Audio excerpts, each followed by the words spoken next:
Hi, how are you today? I hope you're doing well. Please review today's news segments, and then we'll get started.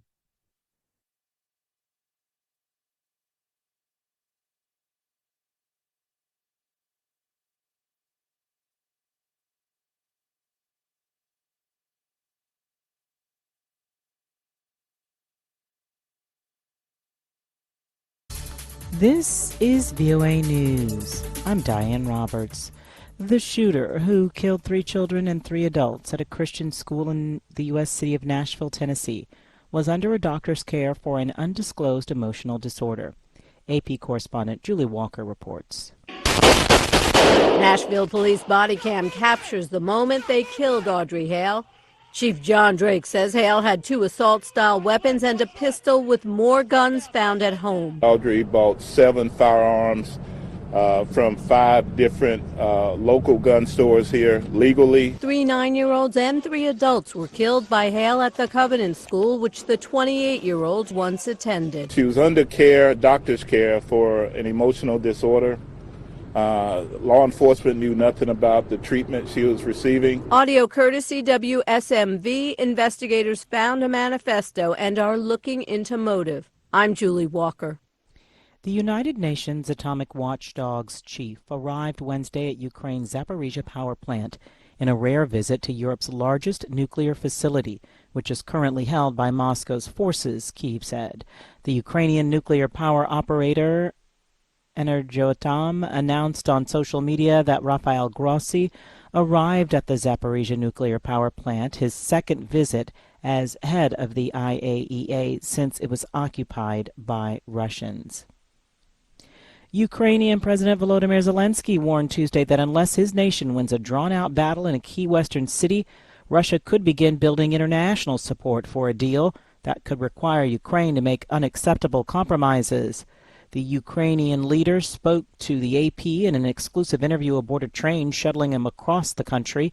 He also invited the leader of China, long aligned with Russia, to visit. This is VOA News. U.S. Vice President Kamala Harris is set to announce Wednesday $1 billion in public and private financing for programs focused on economic empowerment of women as she wraps up a visit to Ghana. The funding will support expanding access to digital services, job training, and support for entrepreneurs, her office said. Tuesday, Harris pledged a new era of partnership between the United States and Africa, emphasizing women's empowerment, developing the digital economy, and supporting democracy to 8,000 young Ghanaians who came to hear her speak.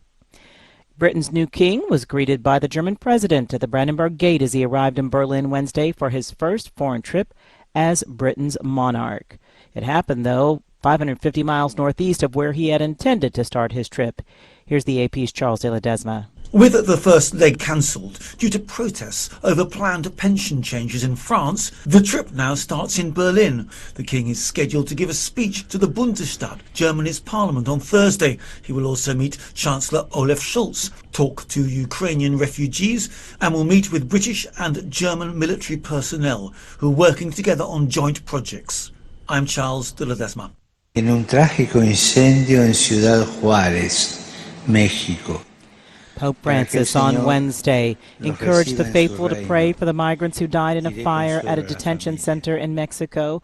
At his weekly audience with the faithful in St. Peter's Square, at least 40 men died in the fire at the detention center in the border town of Juarez when guards refused to let them out as the blaze burned through the building. The migrants had set fire in protest over their conditions. Surveillance video released Tuesday shows after migrants placed the mattresses against the bars and set them on fire, guards walked away quickly and made no apparent attempt to release them before smoke filled the room and left dozens dead. One of Australia's biggest property companies said Wednesday it had been hit by cyber criminals who may have stolen data about staff and guests. VOA's Phil Mercer reports. Staff members at Meriton, a large Australian property business, were warned Wednesday that cyber criminals may have accessed details of their bank accounts and details of their salaries, disciplinary history and performance appraisals. Guests who've stayed at the company's hotels have also been told that their contact information may have been compromised. About 2,000 people are thought to be affected by the data breach. Phil Mercer for VOA News, Sydney. For more on these and other stories, visit us at voanews.com. I'm Diane Roberts, VOA News.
Thank you for watching.